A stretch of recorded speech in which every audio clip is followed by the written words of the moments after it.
Hello guys, welcome back to Zoom Nation. मैं हूं प्रज्वल और अभी हम देखने वाले हैं 13th एपिसोड का फर्स्ट पार्ट। तो इसके पिछले पार्ट में हमने देखा कि हेइंग के ग्रैंडफादर की डेथ हो गई है और हेइंग की जो फैमिली है पूरी की पूरी घर में आती है और उनको लिफ्ट में वो पैनिक रूम दिख जाता है और वहीं पे वो वाला पार्ट फिनिश हो जाता है। तो मेरे को ऐसा लगता है कि पैनिक रूम ऑलरेडी मिस मू ने फाइंड आउट कर लिया था और वहाँ से सारा का सारा सामान निकाल लिया होगा, ऐसा मेरे को लगता है। बाकी इस एपिसोड में क्या होगा, चलिए देखते हैं। तो लेट्स स्टार्ट।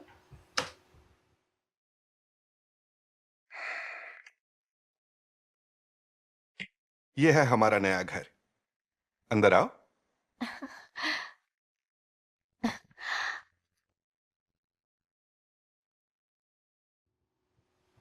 इसके बड़े भाई का क्या हुआ यार? अच्छा, वो वैसे ही मरा, मतलब वो हींग को लगा कि उसके भाई ने बचाया होगा। ओ।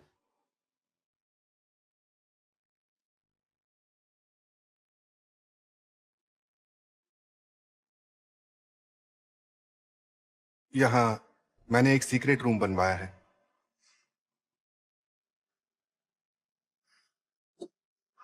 इस हैंडल का कैप निकालो, फिर ये बटन दबाओ।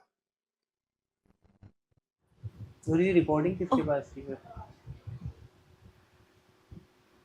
और यूनू को कैसे पता लगा?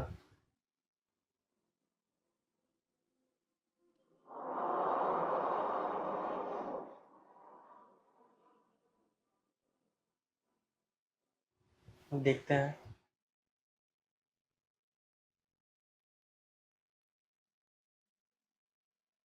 मेरे ख्याल से तो रिकॉर्डिंग मिस मो को मिल गई होगी। कैसा लगा?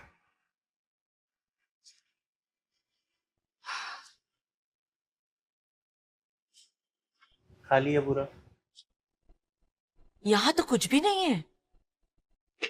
ये देखो, ये निशान। लगता है यहाँ से बॉक्सेस को हटाया गया है। और ये निशान भी पुराने नहीं है। ये क्या हो गया पापा? उन्होंने बहुत ही समझदारी से पैसे यहाँ छुपाए होंगे, लेकिन वो कमीनी हमसे पहले यहाँ पहुंच गई। कहा था ना उन्होंने मैंने। पूरी जिंदगी अपने खुद के बच्चों को भी इस जगह का पता नहीं चलने दिया।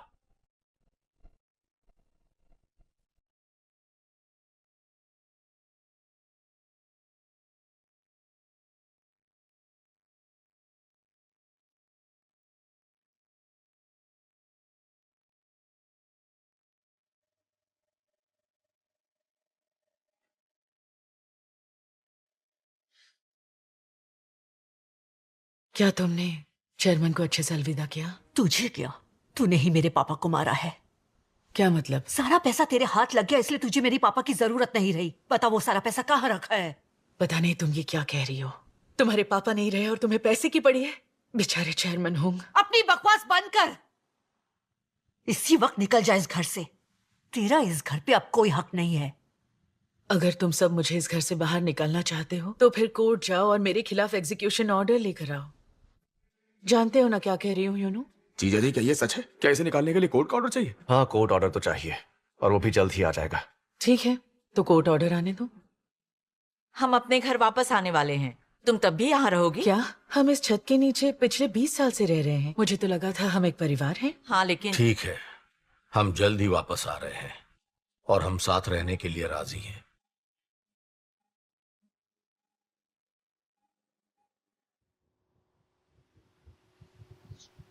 पेन। पेन में क्या होगा? पेन में गवाह सबूत कुछ?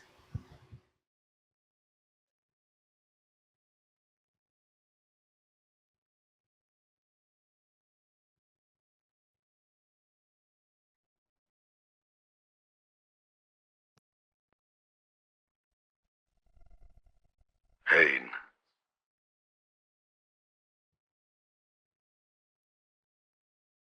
दादाजी। मुझे माफ कर देना क्योंकि मैं चाहकर भी तुमसे आमने सामने बैठकर बात नहीं कर पाया। पर मुझे खुशी है कि अपनी कहानी मैं इस तरह छोड़कर जा रहा हूं। थैंक यू बेटा।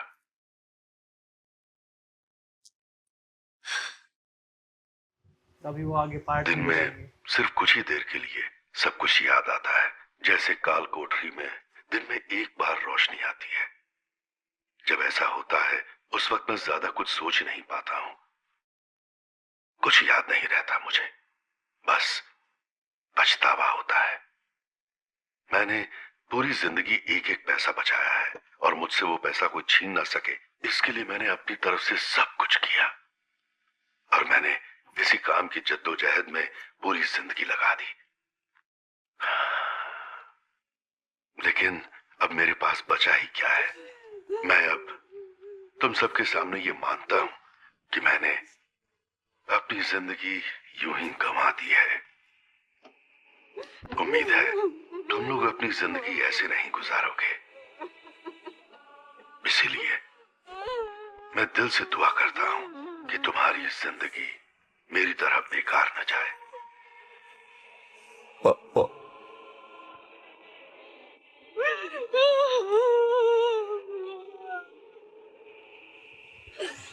काश वो कुछ सबूत डाल देता हम इस मौके लिए।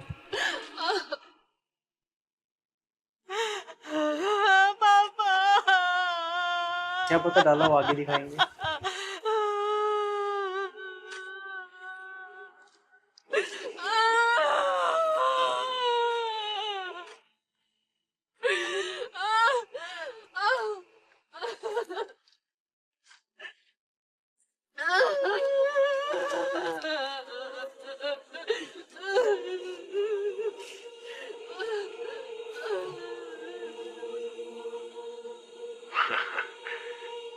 मैं तुम सबसे बहुत प्यार करता हूं। हो सके तो मुझे माफ कर देना।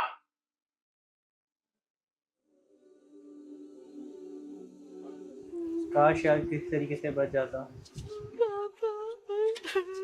मम्मा आपको भूख नहीं है लेकिन थोड़ा तो खाना पड़ेगा ना।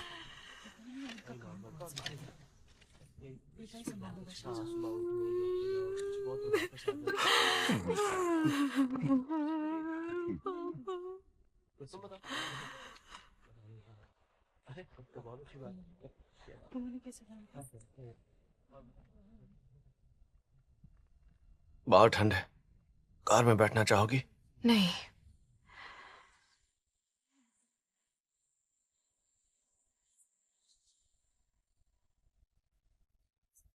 फिलहाल मुझे बहुत अजीब महसूस हो रहा है। ऐसा लग रहा है स्टेज पर जाने से पहले ये मेरी आखिरी रिहर्सल है। रिहर्सल? मौत की रिहर्सल।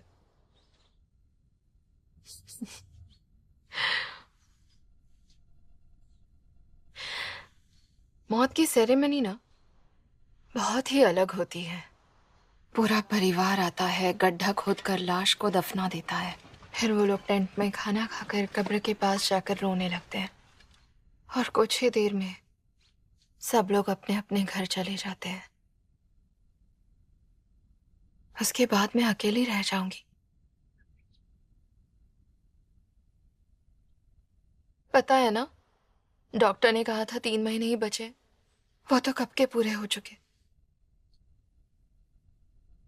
अगर मैं आज रात मर गई तो सब लोग टूट ही जाएंगे और इसकी वजह से घर वालों को 2-2 बार रोना पड़ेगा।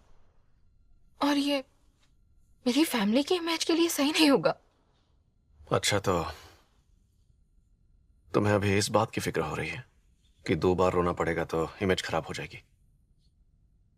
ऐसा नहीं है। मैं सोच रही थी काश मैं और जी पाती।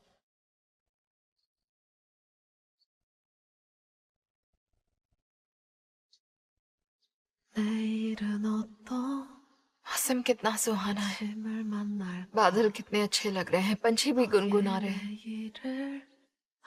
मुझे ऐसे लग रहा है ये कायनात मुझे चिढ़ा रही है। मैं सच में मरना नहीं चाहती।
बाप रे।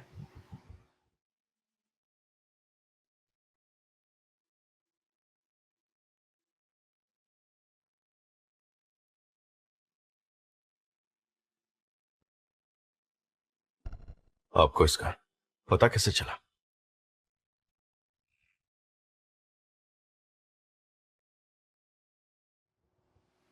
लग रहा था मेरे को उसने वो रिकॉर्डिंग देखी होगी।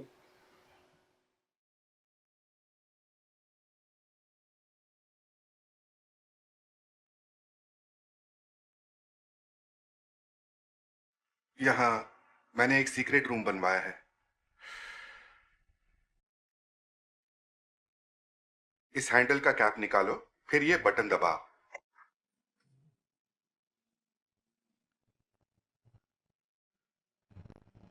शुक्रिया चेयरमैन होंग। कहा था ना, मेरा तुमसे प्यार करने का तरीका अलग है।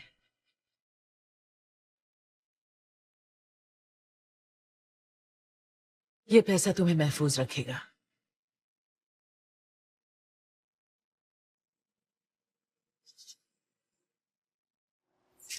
1 ट्रिलियन बेटी है की भाई। बीमारी और उनके पापा के साथ जो हुआ, इस सब के बाद मिस्टर बोमजुन की क्या हालत हो रही होगी ये हम सोच भी नहीं सकते। हाँ सही कहा, लेकिन चेयरमैन हुंग के मरने के बाद पासा फिर से पलट गया है और बाजी फिर से हुंग फैमिली की तरफ हो गई है। क्या सच में? पापा आइए, ये देखिए, शुरुआत में चेयरमैन हुंग के 21% शेयर उस औरत मोसुल ही को पावर ऑफ अटर्नी से संभालने के लिए दे दिए गए थे, है ना? पर अब चेयरमैन की मौत के बाद वो सभी शेयर्स वापस हुंग फैमिली के पास आ गए। ओह, और इसी की वजह से यूनियन सॉन्ग के जो 59.1% शेयर अब तक उसके पक्ष में थे, वो अब गिरकर 38.1% हो चुके हैं। उसके ऊपर अगर हुंग फैमिली के ज्वाइंट फ्रोजन शेयर्स भी रिलीज हो जाते हैं तो उनका टोटल शेयर पहुंच जाएगा 34.7% पर। फिर दोनों के बीच का फर्क रह जाएगा 3.4%। हाँ, फिर तो कमाल हो जाएगा। तो तुम जैसे उल्लू को इसके बारे में इतना कैसे पता? क्योंकि मैं भी उस क्लब का मेंबर हूँ। कौन सा क्लब? क्वींस के शेयर होल्डर्स का क्लब। शेयर्स कब खरीदने और बेचने हैं ये जानने के लिए ये क्लब मेंबर्स हर बात की खबर रखते हैं कि क्वींस के मैनेजमेंट में क्या क्या चल रहा है। बेवकूफ कहीं का, हमेशा फालतू चीजों पर ध्यान देता है। देखिए पापा, मैं जानता हूँ जो चल रहा है उसके बीच ऐसी बातें शोभा नहीं देती, लेकिन क्या लगता है योनू का क्या होगा? तुम्हारा मतलब क्या है? आप खुद सोचिए ना, मतलब हुंग फैमिली का सब कुछ छिन गया और पूरी दुनिया उनके खिलाफ थी, तब योनू ने ही उनका ख्याल रखा। तो जब सब ठीक हो जाएगा तो हो सकता है उसे भी कुछ शेयर्स मिल जाएं, या फिर हो सकता है वो लोग उसे डायरेक्टर की बजाय सीधा सीईओ ही बना दें। मैं वैसे तो तुम्हें कोई काम बोलता नहीं हूँ, पर क्या मेरे लिए काम करोगे?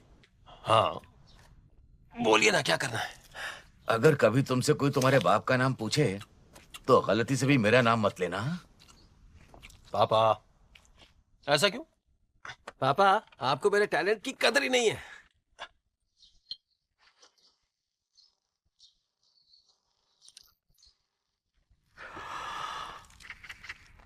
हम पर आपका बहुत बड़ा एहसान है। अरे आप ऐसा क्यों कह रहे हैं? आप लोगों के सोल जाते ही सब ठीक हो जाएगा। काश ऐसा ही हो।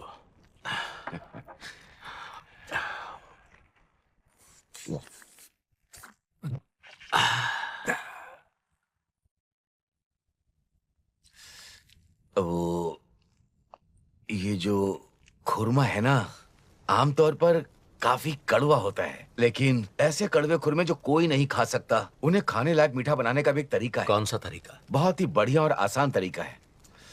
खुरमे के तनों को हम सोजू से भिगो देते हैं और फिर उन्हें ढककर कुछ वक्त के लिए ऐसे ही छोड़ देते हैं और ये मीठे हो जाते हैं।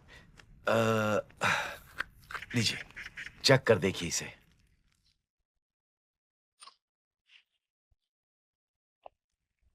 मीठा है। हम सबकी जिंदगी भी इस खुरमे की तरह ही कड़वी होती है। ये पहले ही काफी मुश्किल होती है और ऊपर से जब आप इस पर कड़वी सोजू डालते हैं, आपको लगता है अब और बर्दाश्त नहीं होगा। लेकिन अगर हम सब्र रखें तो एक दिन ये मीठी हो जाती है और यही चीज जिंदगी में आगे बढ़ने की हिम्मत देती है। हाँ। ओ, आ जाओ हमारे साथ एक ड्रिंक ले लो। जी आया। ओ, जर्मनी से कॉल आ रहा है, एक मिनट। हाँ hello. Our lab has recently developed a surgical technique using C2R ultrasound combined with microbubbles, which is ideal for patients like Mrs. Hong, who cannot proceed with craniectomy due to the degree of spread in their brain. We can't guarantee a full recovery, but we recently saw a good prognosis using this procedure on a similar case. However, तो तुम ये कहना चाहते हो कि इनका इलाज मुमकिन है? हाँ, चलो शुक्र है। इनके केस में कॉम्प्लिकेशन यही थी कि उसकी ऐसी सर्जरी नहीं हो सकती थी जिसमें उसके ब्रेन को खोलना पड़े, लेकिन वो लोग कह रहे हैं कि हाई इंटेंसिटी अल्ट्रासोनिक वेव्स से उसके ट्यूमर को खत्म किया जा सकता है। उनकी रीसेंट सर्जरी सक्सेसफुल रही है। अरे वाह, ये तो बहुत अच्छी बात है। बहुत बहुत शुक्रिया योनू। हेइन को बताया तुमने? मैं अभी जाकर बताता हूँ। लेकिन उन्होंने एक और बात बताई। वाहिन, कहीं मैं सपना तो नहीं देख रही। शुक्र है पापा ने स्वर्ग पहुंचते ही तुम्हारे लिए तोहफा भेजा है। सच में ये ठीक हो सकती है? हाँ, सच में ये तो बहुत अच्छी खबर है। चलो शुक्र है, हमें तो ऊपर वाले का शुक्रिया अदा करना चाहिए। मुबारक हो बेटा, मुबारक हो तुम्हें।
उन्होंने कैसे कांटेक्ट किया? ईमेल या कॉल करके या वीडियो कॉन्फ्रेंस पर? कॉल आया था मेरे पास उनका। कॉल आया था?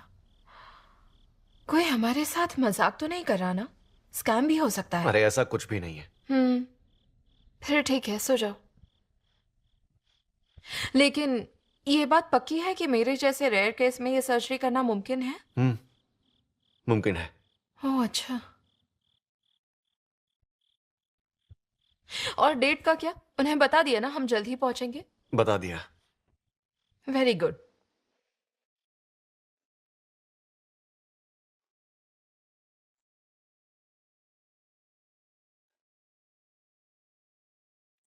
इसका मतलब मेरी सर्जरी के बाद मैं जी पाऊंगी ना? हेइन को बताया तुमने? मैं अभी जाकर बताता हूँ। लेकिन उन्होंने एक और बात बताई। इतने फैले हुए ट्यूमर को निकालने के इस प्रोसेस में उसके ब्रेन सेल्स भी काफी डैमेज हो जाएंगे। मतलब?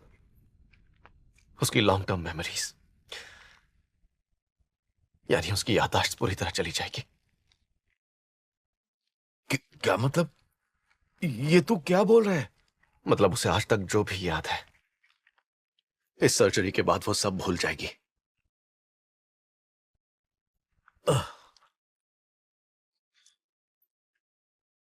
लेकिन देखा जाए तो फिलहाल अगर हमें हेइन को बचाना है तो ये सर्जरी करना बहुत जरूरी है। हेइन का व्हाइट ब्लड सेल लेवल बढ़ ही नहीं रहा है, तो जो ट्रीटमेंट पहले प्लान किया था वो पॉसिबल नहीं है, और हमारे पास ज्यादा वक्त भी नहीं है। उसे साइड इफेक्ट के बारे में पता चल गया तो वो जर्मनी जाकर इलाज करवाने से ही मना कर सकती है। हाँ, लेकिन वो अगर ये मौका भी हाथ से निकल गया तो? योनो बेटा, मेरी मानो तो इस साइड इफेक्ट वाली बात को फिलहाल के लिए हेइन से छुपा कर रखो, और सर्जरी के लिए जर्मनी ले जाओगे तब उसे मना लो। प्लीज इतना कर दो, क्योंकि हमारे लिए सबसे जरूरी है उसका जिंदा रहना। सर्जरी के बाद मैं ठीक तो हो जाऊंगी ना? क्या हुआ? हाँ, ठीक हो जाओगी, पहले की तरह।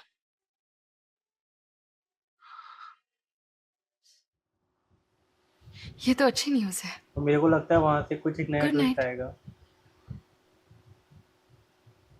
उन्होंने बोला है मेमोरी जाएगी तो मेमोरी जाएगी, और फिर इसको याद कैसे आएगा वो देखना होगा।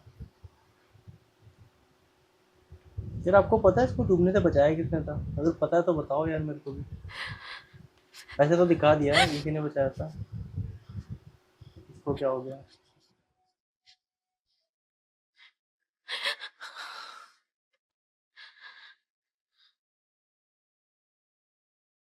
तुम ठीक हो हेन?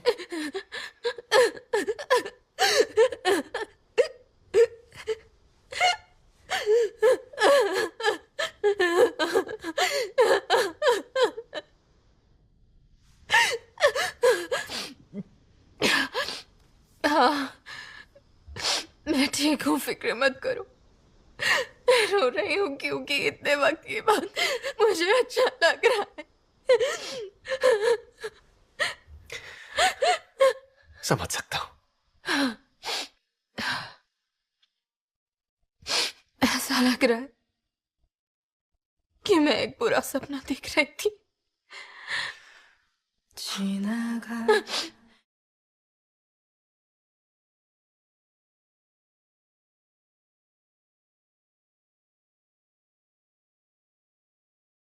सब ठीक हो जाएगा।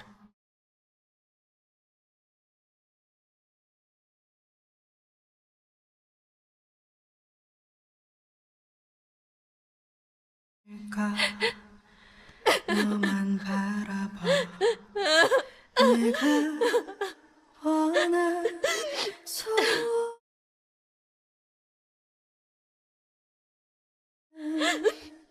너와의 하루들 चलो आप सो जाते हैं।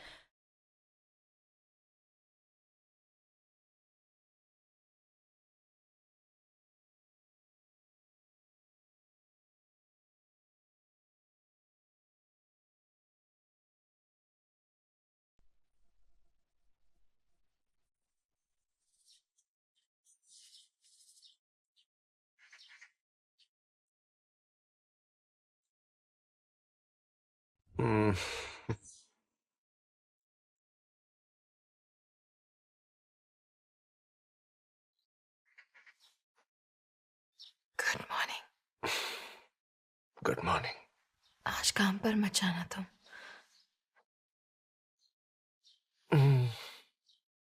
आज तुम मेरे साथ रहोगे। जैसा तुम कहो।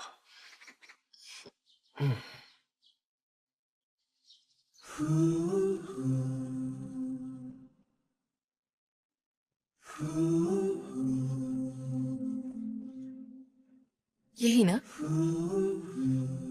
2 टिकट प्लीज। टाइम क्या हुआ है?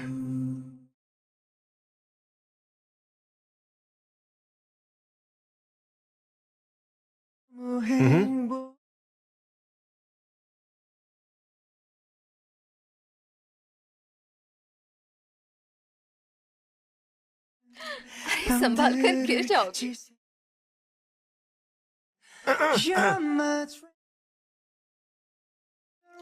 जल्दी करो। क्या? टाइमर लगाया है।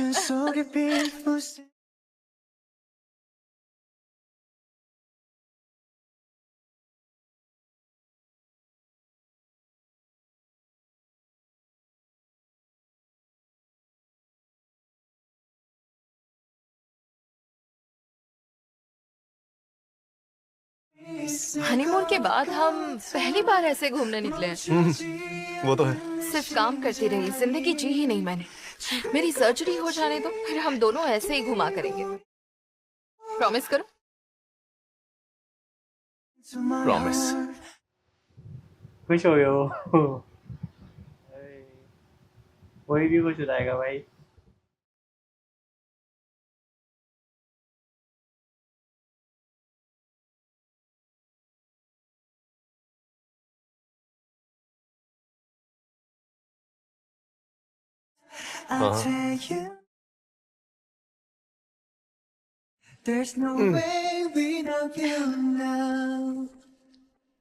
अच्छा सुनो, मैं नहीं चाहती सर्जरी के लिए जाते वक्त मुझे कोई परेशानी हो, और ये तुम्हारी जिम्मेदारी है कि तुम मुझे हर परेशानी से दूर रखो।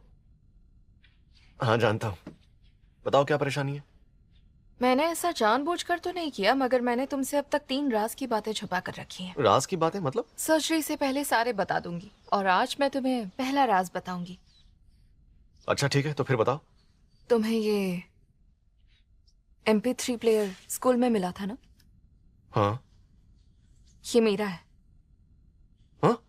देखो, ये एच है, ये है इनका एच है। US शिफ्ट होने से पहले मेरा MP3 प्लेयर स्कूल में गुम हुआ था, वो यही है। शौक लगा?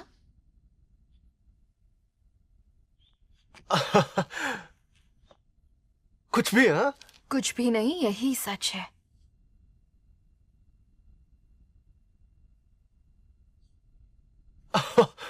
इम्पॉसिबल है ये।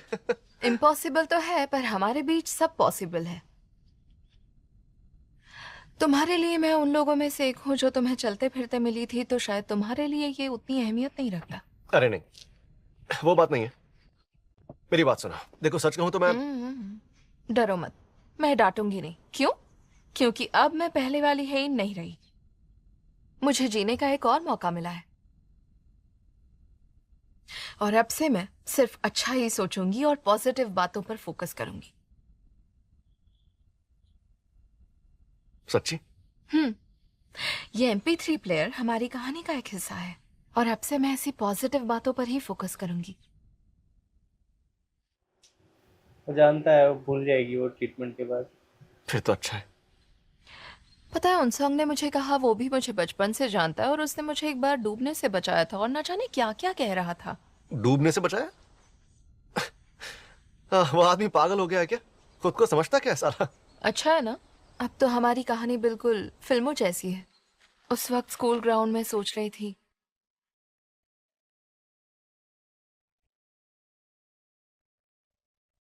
इतना हैंडसम लड़का स्कूल में था और मुझे पता भी नहीं।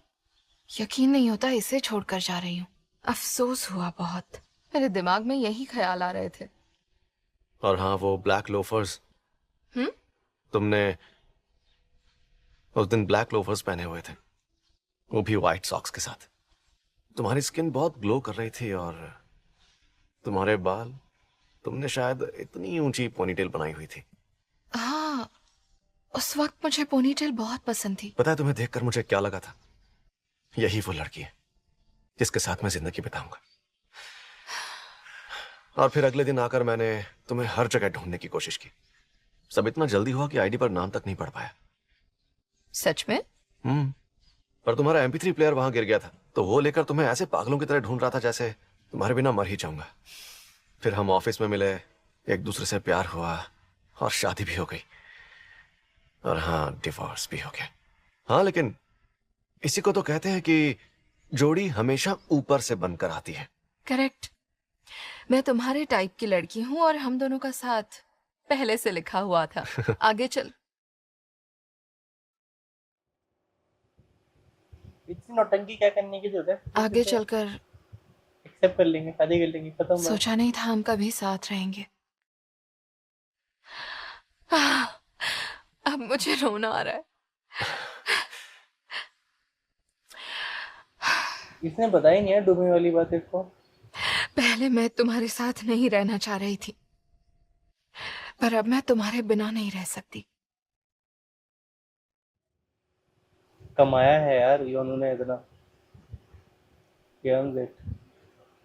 और इसी बात पर ये वैल्यू बनाओ।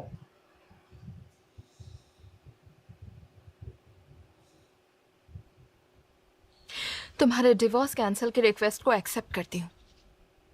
क्या बात है भाई, फटाफट कर लेना चाहिए इनको यार। यार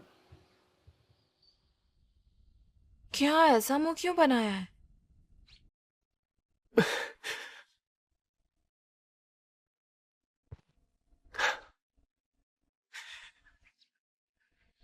अब पीछे मत हटना। मैं एक डिपार्टमेंट स्टोर की CEO हूँ। एक बार दी हुई चीज को रिटर्न या रिफंड करना मुझे पसंद नहीं। किसी दिन तुम नींद से उठो और तुम्हें किसी भी वजह से मुझसे नफरत हो, तब भी मुझे तुम छोड़कर नहीं जा सकती, ठीक है? मैं तो तुम्हें छोड़कर नहीं जाऊंगी, पर तुम भी ये बात याद रखना, समझ गए?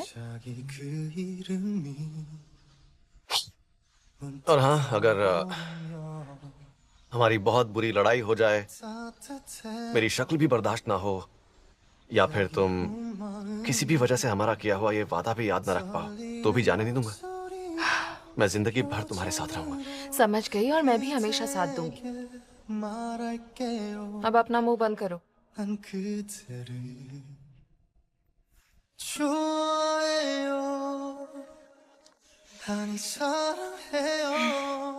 पता है मुझे ऐसे बैठना बहुत पसंद है, क्योंकि मैं तुम्हारी धड़कनें सुन सकती हूँ।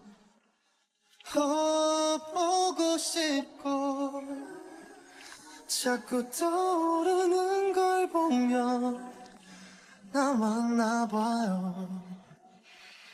내게 더 줄 맘이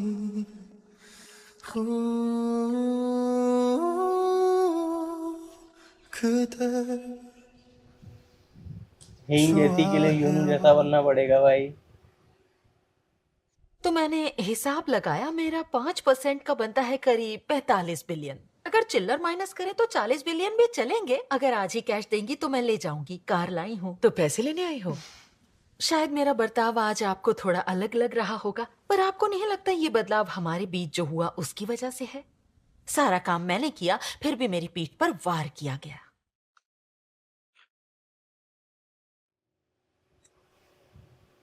अबे हाँ, इसने तो बताया था कि चेक कर लो।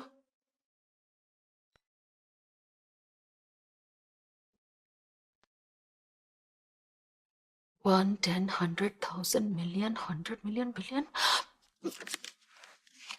मिस मो, आप महान हैं। मोर जैसी खूबसूरती, सांप जैसी वश में करने की ताकत और शेर जैसा करिश्मा, कमाल की खूबियां हैं आप में।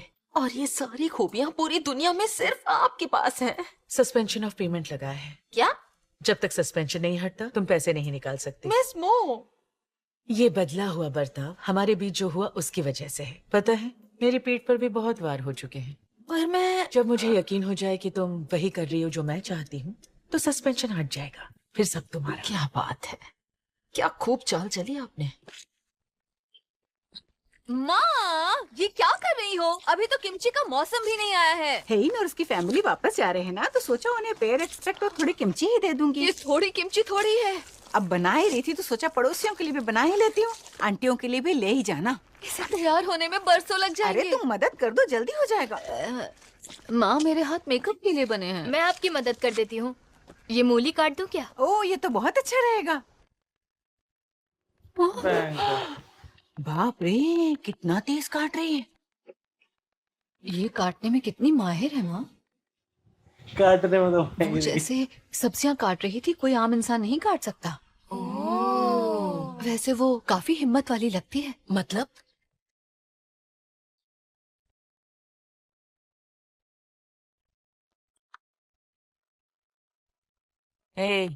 तुम्हें क्या लगता है ये सब करने से हम तुम्हें माफ कर देंगे? मैं ये सब किसी को खुश करने के लिए नहीं कर रही हूँ। एक बार मेरा काम हो जाए फिर मैं चली जाऊंगी। आप चिंता मत कीजिए मॉम।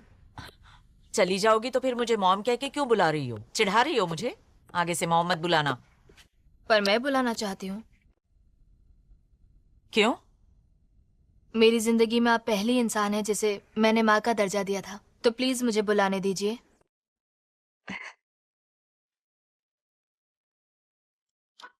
सब काट दिया। ओह, हो भी गया। कुछ और मदद कर दो। नहीं नहीं नहीं नहीं, प्याज काटना बाकी रह गए। क्या बात है। मुझे वो पसंद आई। क्यों? उसे अपनी सांस से बिल्कुल भी डर नहीं लगा और बिना कुछ सोचे समझे उसने अपने दिल में जो है वो सच सच बोल दिया। हाँ।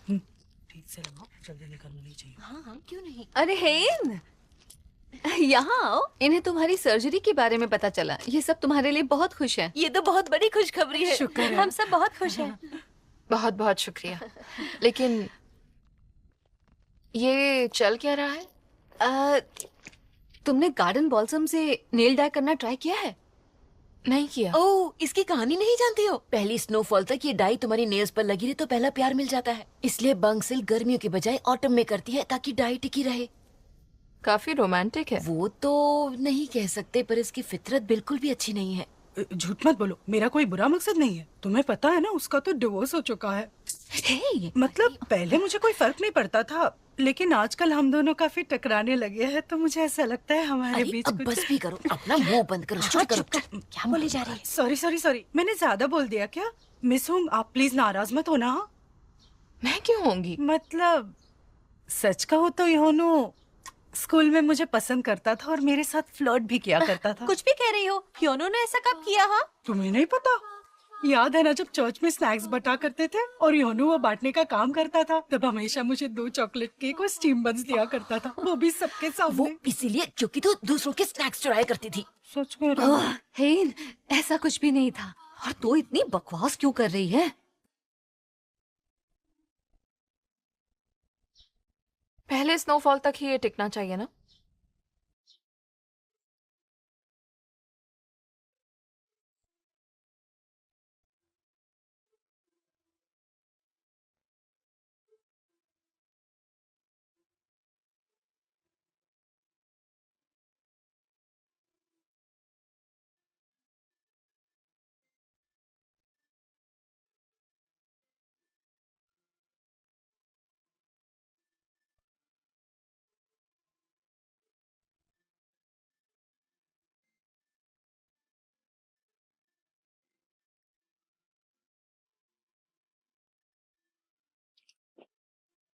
ये देखो, गार्डन बॉल्सम? ये कोई ऐसा वैसा गार्डन बॉल्सम नहीं है। तो फिर क्या है? ये पहले स्नोफॉल के इंतजार में है, जिसे देखने की उम्मीद मैंने छोड़ दी थी, पर लगता है अब मुमकिन है। लगा था सर्दियों तक जी नहीं पाऊंगी, शायद मौसम का पहला स्नोफॉल भी ना देख पाऊं, लेकिन अब ये मुमकिन लग रहा है। समझा। और अगर फर्स्ट स्नोफॉल तक ये डाई टिकी रही तो वो भी मिल जाएगा। कौन? पहला प्यार। पहला प्यार मतलब वो लड़का जिसे तुम टैक्सी और बस में दूर से देखा करती थी, है ना? उसे दूर दूर से निहारते हो, बस उसी के बारे में सोचते रहते हो। उसे देखने के लिए जानबूझकर लंबे रास्ते से जाते हो। तुम्हें जिसे दूर से निहारना पसंद था, उसका ख्याल दिमाग से जाता ही नहीं था, और तुम घर जाने के लिए जानबूझकर लंबा रास्ता लेती थी ताकि उस कमीने को देख सको, है ना? इतने प्यारे आदमी को गाली क्यों दे रहे हो? ठीक है, पक्का भाई। उम्मीद है इस साल की पहली स्नोफॉल थोड़ी जल्दी होगी। हे, तुमने मेरी दी हुई रिंग पहन रखी है, अब तुम्हारा पहला प्यार तुम्हें नहीं मिल सकता। ऐसा तो मामला बिगड़ जाएगा यार, मेरी बात तो सुन लो कम से कम। अरे मैं कुछ कह रहा हूं यार। हे, सुनो तो।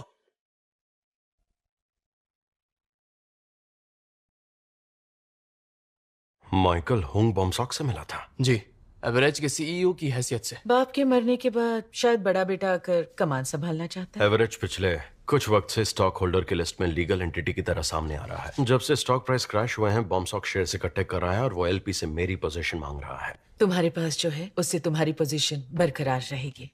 जैसा आपने कहा था, हमने हांगकांग और स्विट्जरलैंड में शेल कंपनीज बना ली हैं। मैंने यहाँ आईबीसी में उनके साथ अपने अकाउंट खोल लिए हैं और उन्हें यह बता दिया है कि इन अकाउंट को सिर्फ आप ही मैनेज कर सकते हैं।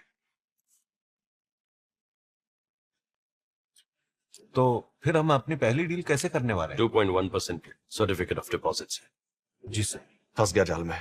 उनसोंग ने दुनिया के सामने स्लश फंड रिवील कर दिया है। वो डर क्या होगा कि उसकी कुर्सी कहीं अंकल ना ले ले।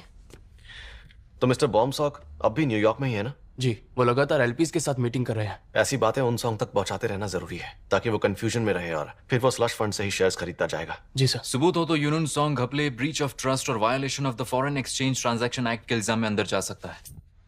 वैसे आपने मुझे प्योनसोंग उक की इंफॉर्मेशन निकालने को कहा था। वो कमीना एजेंट जिसने तुम्हें पहले किडनैप करने की कोशिश की थी।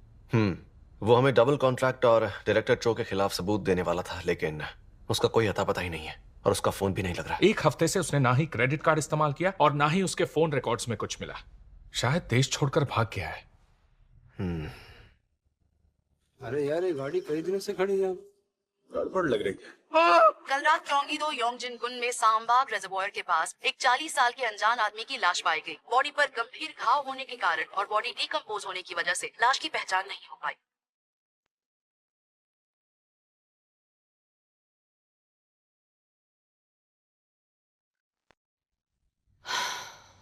हाँ, हाथ को आया पर मुंह ना लगा। ओहो।